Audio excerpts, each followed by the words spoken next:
மதுரை மாவட்டம் அலங்காநல்லூரில் தடையை மீறி ஜல்லிக்கட்டு போட்டி நடைபெற்று வருகிறது. இது குறித்த தகவல்களை வழங்குவதற்காக சிந்தலை பெருமாள் நம்மோடு இணைந்திருக்கிறார். அவரிடம் பேசலாம்.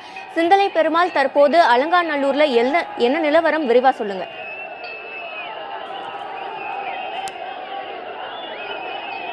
தற்போது அலங்காநல்லூரில் ஆயிரக்கணக்கான போலீசார் தடையை மீறி யாரும் ஜல்லிக்கட்டு நடத்திவிடக்கூடாது என்பதற்காக குவிக்கப்பட்டிருந்தாலும் கூட ஆயிரக்கணக்கான இளைஞர்கள், காலை மாடுபிடி வீரர்கள், மாணவர்கள் குவிந்திருக்கிறார்கள். சற்று நேரம் ஒரு சிறிய ஆர்ப்பாட்டம் ஒன்று பெரிய அளவில் நடைபெற்றது. அந்த ஆர்ப்பாட்டம் நடந்து கொண்டிருக்கும் போது ஜல்லிக்கட்டு காலை ஒன்று கூட்டத்திற்குள் அவிழ்த்து விடப்பட்டது. கூட்டத்திற்குள் கிட்டத்தட்ட ஒரு 10 நிமிடம் வரையும் அந்த காலை கூட்டத்திற்குள்ளே நின்று விளையாடியது. அப்போது பல வீரர்கள் அந்த காளைகளை அடக்கினார்கள்.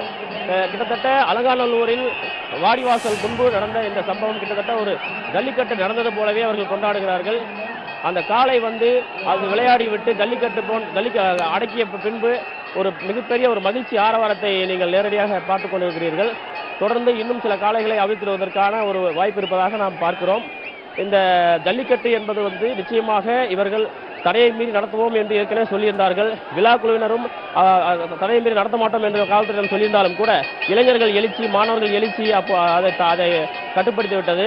அதுக்கு மாறான ஒரு விஷயமாக இங்கே ஜல்லிக்கட்டு நடந்ததை நீங்கள் பார்த்திருப்பீர்கள். ஒரு காளை கிட்டத்தட்ட ஒரு 10 நிமிடங்கள் நின்று விளையாடியது. அப்போது அந்த காளை அடக்குவதற்காக கிட்டத்தட்ட ஒரு 50க்கும் மேற்பட்ட இளைஞர்கள் அந்த காளையை அடக்குவதற்கான முயற்சியில் ஈடுபட்டார்கள். அதில் ஒருவர் காளை ஏறுதழுவது என்று சொல்லக்கூடிய அந்த காளையை தழுவி அந்த ஜல்லிக்கட்டை நடத்தியிருக்கிறார்கள். இப்போது அவருடைய போராட்டம் வெற்றி பெற்றதாகவோ அல்லது தடையை மீறி ஜல்லிக்கட்டு நடத்தப்பட்டது என்றே உணர்ந்து அந்த மாணவர்கள் மற்றும் பொதுமக்கள் அனைவரும் ஒரு மகிழ்ச்சி ஆரவாரத்தில் இங்கே கூடியிருக்கிறார்கள். சிந்தலை பெருமாள், சற்று முன்பாக அலங்காநல்லூரில் உள்ள மக்கள் போராடி வந்தனர். அதாவது ஜல்லிக்கட்டு மீதான தடையை நீக்கி போராட்டத்தை நடத்தினர். அந்த போராட்டத்தின் இன்னொரு வடிவாக இப்போது காளைகளை அவிழ்த்து விட்டிருக்கிறார்களா?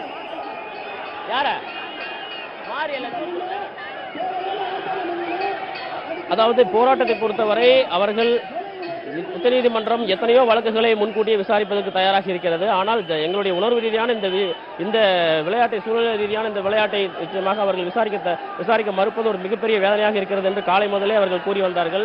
தொடர்ந்து இந்த போராட்டம் நடைபெற்றது. இப்போது நீங்கள் பார்க்கலாம், போராட்டத்தில் பெண்கள் முதற்கொண்டு அனைவரும் கலந்து கொண்டிருக்கிறார்கள். ஒவ்வொரு வீட்டிலும் கருப்பு கொடி ஏற்றப்பட்டிருக்கிறது. அது மட்டுமல்ல, இந்த போராட்டத்தில் கலந்து கொண்டிருக்கும் அனைவரும் தங்களது சட்டைகளில் கருப்பு பேட்ச் குத்தியிருக்கிறார்கள்.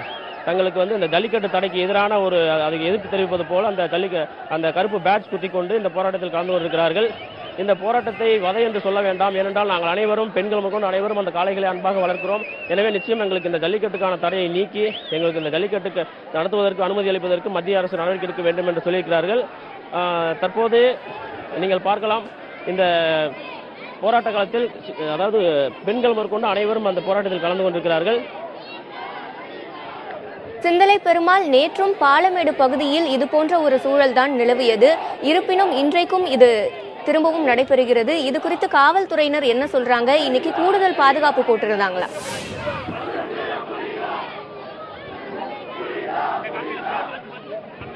காவல்துறை பாதுகாப்பு போடப்பட்டிருக்கிறது. கிட்டத்தட்ட 1000க்கும் அதிகமான போலீசார் இங்கே குவிக்கப்பட்டிருக்கிறார்கள். ஆனால் அதற்கும் அதிகமான ஒரு கூட்டம் இங்கே இருக்கிறது. தற்போது இந்த போராட்டத்தில் கலந்து கொண்டிருக்கும் பெண்களிடம் நாம் கேட்போம். இப்ப நீங்களும் இந்த போராட்டத்தில் கலந்துக்கிறீங்களே, உங்களுடைய கோரிக்கை என்ன வச்சிருக்கீங்க? என்னுடைய கோரிக்கை ஜல்லிக்கட்டு, எங்க ஊருடைய பாரம்பரிய ஜல்லிக்கட்டை கண்டிப்பாக நடத்த வேண்டும் என்று நாங்கள் மத்திய அரசுக்கும் மாநில அரசுக்கும் அறிக்கையிடுறோம். எங்களுடைய மக்கள் கொதிப்பாக இருக்கிறார்கள். அவர்கள் கொழுந்து எந்திரித்தால் இந்த பாராளுமன்றமே உடைந்து விடும் என்று நாங்கள் எதிர்பார்த்து கொண்டிருக்கிறோம். எங்களுடைய பாரம்பரிய எங்களுடைய ஜல்லிக்கட்டு எங்களுக்கு தேவை. தற்போது இன்னொருவர் இருக்கிற, அவரிடம் கேட்போம்.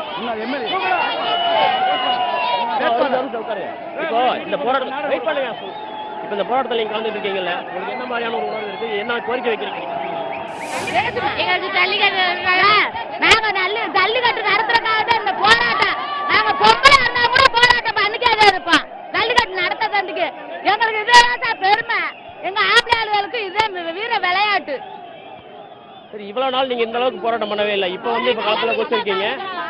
இப்ப எந்த அளவுக்கு உங்களுக்கு இதை பத்தி விவரம் தெரியும்? 500 ரூபாய் காலை வெளியிடும் போது இந்த மத்திய அரசு, மாநில அரசு எடுத்திருக்காங்க. நீதிமன்றத்துக்கு மக்களுக்கு அறிவிக்காமலே மக்களுக்கு வந்து அறிவிக்காம 1000 தாளை வெளியிட்ட அந்த மக்கள் அரசு இந்த நீதிமன்றத்தில் இந்த ஜல்லிக்கட்டை நடத்தக்கூடாது யார் சார் சொன்னது? இந்த நீதிமன்றம் எதுக்கு சார் இருக்கு? நீதிமன்றம் வந்து மக்களுக்காக மக்கள் தீர்ப்பு மகேசன் தீர்ப்பு என்று சொல்லியிருக்காங்க. அப்படின் போது எங்களுடைய ஜல்லிக்கட்டு வந்து எங்களுக்கு நிரந்தரமாக வேண்டும் என்று நாங்கள் வந்து மன கொதிப்போட இருக்கிறோம். இப்ப நீங்க சொல்லுங்க, இந்த போராட்டத்தில் இப்ப நீங்க கலந்துட்டு இருக்கீங்க இல்லையா, உங்களுடைய கோரிக்கை என்ன சொல்லுங்க? ஜல்லிக்கட்டு நடக்கணும். எங்களுடைய கோரிக்கை வந்து எத்தனையோ விளையாட்டுகள்லாம் அழிஞ்சு போச்சு. தமிழுடைய கலாச்சாரத்துல ஒண்ணு பாரம்பரியமா சங்க இலக்கிய காலங்களில் இருந்து நடைபெறக்கூடிய இந்த வீர விளையாட்டை பீட்டா அமைப்பு தடை செய்கிறது. ஒரு வாணிப நோக்கத்தோடு தமிழக இன மக்கள் நாட்டு மக்கள் அழிய வேண்டும் என்ற நோக்கத்துடன் பீட்டா அமைப்பு ஜல்லிக்கட்டுக்கு தடை போட்டிருக்கிறது. ஜல்லிக்கட்டு நடக்கணும். தமிழர்களின் பாரம்பரியம் காக்கப்பட வேண்டும். தமிழ் வீரம் மண்ணில் செழிக்க வேண்டும் என்பதுதான் எங்களுடைய கோரிக்கை. இப்போ ஜல்லிக்கட்டுக்கோ விவசாயத்துக்கு என்ன தொடர்பு இருக்குன்னு நினைக்கிறீங்க? ஏன் ஜல்லிக்கட்டுக்கு எவ்வளவு முக்கியத்துவம் கொடுக்குறீங்க? அதாவது விவசாயத்துல இன்னைக்கு டிராக்டர் உழுதாலும் பரம்படிக்கும் போது மாடுதான் காளை மாடு தான் தேவைப்படுது. பரம்படிக்க காளை மாடு அவசியம். உழுவதற்கும் காளை மாடு தேவைப்படுகிறது. இனவிருத்திக்கும் காளை மாடு தேவைப்படுகிறது. அப்ப காளை மாடு ஜல்லிக்கட்டு நடத்த தடை விதித்தால் காளை மாடுகள் பூரா அடிமாட்டுக்கு போகிறது. இறைச்சிக்காக பயன்படுத்தி வருகிறது. அவர்கள் அதில் ஆதாயம் பெறுகிறார்கள். எங்களுடைய இனம் காளை இனம் அழிக்கப்படுகிறது. இனவிருத்தி தடுக்கப்படுகிறது. அவர்களுடைய அந்த செர்சிமாட்டு விந்துக்கள் வந்து தமிழகத்திலும் இந்தியாவிலும் பரவ வேண்டும், அதிக விலைக்கு அவர்கள் விற்க வேண்டும் என்ற நோக்கத்துடன் தான் ஜல்லிக்கட்டு காளைக்கு தடை செய்கிறார்கள். இப்போ காளைகளை வதை பண்றீங்க அப்படிங்கறதுக்காக தான் வந்து உச்சநீதிமன்றம் தடை போட்டுருக்காங்க. வதை பண்றாங்கன்னு சொல்லி தான் வழக்கு போட்டாங்க. அதன் அடிப்படையில் தான் இப்ப வந்து தடை போட்டிருக்காங்க. நீங்க அதை பத்தி நீங்க என்ன சொல்றீங்க? மாடுகளை வந்து தெய்வமாக வணங்குறோம். அந்த மாட்டை நாங்க தான் பிடிக்கிறோம். நாங்க தான் வந்து உணவு கொடுக்கிறோம் அந்த மாட்டுக்கு எந்த விதமான இது நாங்க தொந்தரவு இல்லாதபடிக்கு அது வந்து எங்களுடைய ஒரு பிள்ளைகளாக நாங்க வந்து எங்களுடைய ஒரு இனம் ஒரு ஒரு பிள்ளை மாதிரி நாங்க அந்த மாட்டை வந்து வளர்த்து கொண்டு இருக்கிறோம். அந்த மாடுக்கு வந்து எந்த ஒரு இது காளைகளை நீங்க எப்படி வளர்க்குறீங்க? ஒரு நிமிஷம் நான் சொல்றேன் கேளுங்க. காளைகளை எப்படி வளர்க்குறீங்க நீங்க? எந்த மாதிரியான எங்க பிள்ளையோட வளர்ப்போம் சார். நாங்க பின்னாக்கு எல்லாமே வச்சு நல்லா எங்க பிள்ளைகள் கூட வாங்கி கொடுக்கறோமா, டெய்லி மாட்டு தீவனம் வாங்கி கொடுப்போம் சார். மற்றவர்கள் கேட்போம். இப்போ காளை மாடுகளை வந்து துன்புறுத்தலா சொல்லியிருக்காங்க, வந்து நீங்க வளர்க்குறீங்கன்னு சொல்றீங்க. ஆனா வந்து தடைக்கு எதிராக வந்து ஜல்லிக்கட்டு நடந்துட்டு இருக்கு. இது சம்பந்தமா ஏதாவது நடவடிக்கைகள் எடுத்தாக்கா நீங்க என்ன மாதிரி? காளை மாட்டுக்கு எதுக்கு சார் துன்புறுத்த போறோம்? மீதாச்சு அன்னைக்கு ஒரு நாள் தண்ணியே வளாப்படி அது கண்ணில் போறாது. அன்னைக்கு ஒரு நாள் அப்படி பண்ணா மீத 300 நாள் யார் பீட்டா சார் வந்து பார்க்க போகுது இந்த மாடை. காலை சொன்ன மாலையும் சொன்னா காலையும் சொன்னா அதுக்கு காலை பின்னாடி பீட்டா சார் வரப்போகுது. இப்போ இந்த ஜல்லிக்கட்டு விளையாட்டை பொறுத்த வரைக்கும் இன்னும் மக்கள் தான் வந்து இந்த காளையை கொண்டு வரணும், இன்னும் மதத்தை சேர்ந்தவங்க தான் அடக்கணுன்ற ஏதாவது கட்டுப்பாடுகள் இருக்கா? இல்லை இது அப்படியெல்லாம் இல்லாமல் ஒரு பொதுவான விளையாட்டு நீங்க நினைக்கிறீங்களா? ஜல்லிக்கட்டு தான். ஜல்லிக்கட்டு வந்து பொதுவான தமிழருடைய பாரம்பரிய விளையாட்டு.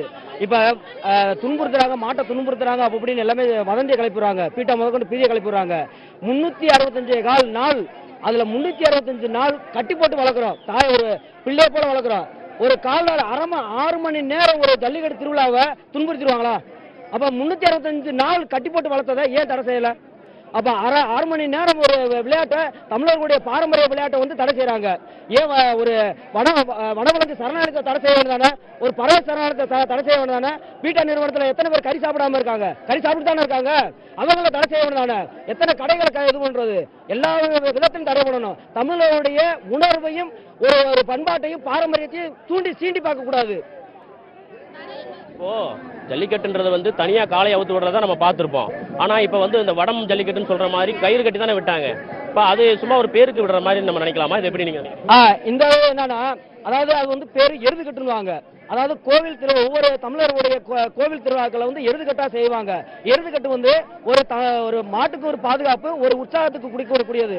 ஆனா தைப்பொங்கல் தை திருநாள் கூடிய நடக்கக்கூடிய தமிழருடைய பாரம்பரிய விளையாட்டான ஜல்லிக்கட்டு மட்டும் 365 நாள் ஒரு அடைபட்டு கிடக்கிற ஒரு ஜீவராசிய ஒரு 6 மணி நேரம் ஒரு நாள் சுதந்திர பறவையா விடுறோம். அப்பத்தே அந்த மாட்டுக்கு உற்சாகம் பிறக்கும். அப்பத்தே தமிழருடைய பண்பாடும் பாரம்பரியம் ஒரு பறைசாற்ற நிலைமை வரும். அதை கூட வாய்ப்பை ஒரு தட்டி பறிக்கிற நிலைமையில இருந்துகிட்டு ஒரு பீட்டா பீதியை கிளப்பிக்கிறதுனா அது வன்மையா கண்டிக்கப்படுறோம்.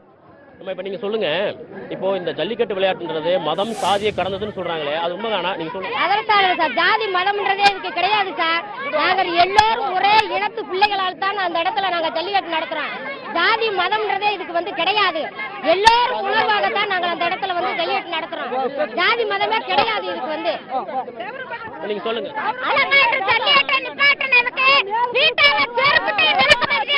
எங்களுக்கு ஓட்டே தேவையில்லை, ரேஷன் கார்டு ஐடி கார்டு எதுவுமே எங்களுக்கு தேவையில்லை. தடையை மீறி ஜல்லிக்கட்டை நடத்துவா, இது நடத்துவா, எத்தனை தடவை நிப்பாட்டுவா, நடத்தியே தீர்வா. இப்போ இந்த போராட்டம் வந்து இப்ப எவ்வளவு நாள் நடத்த போறீங்க? இப்ப உங்க கோரிக்கை என்ன? இந்த போராட்டம் வந்து இப்ப நடத்திட்டு இருக்கீங்க, தொடர்ந்து நடத்துவீங்களா இல்ல இப்ப எது வரைக்கும் நடத்துவீங்கன்னு சொல்லுங்க.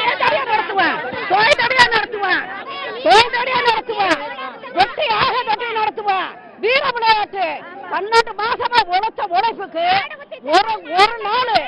ஒரு நாள் அது சுதந்திரம் மாட்டுக்கு. அது வந்து தெய்வத்தோடைய சக்தி. இது இல்லைன்னு சொன்னா ஊரை கேட்குது, காண்டா காங்குது, 1000 பாதிக்கப்படுது. இதனால இது கண்டிப்பா நடத்தணும்.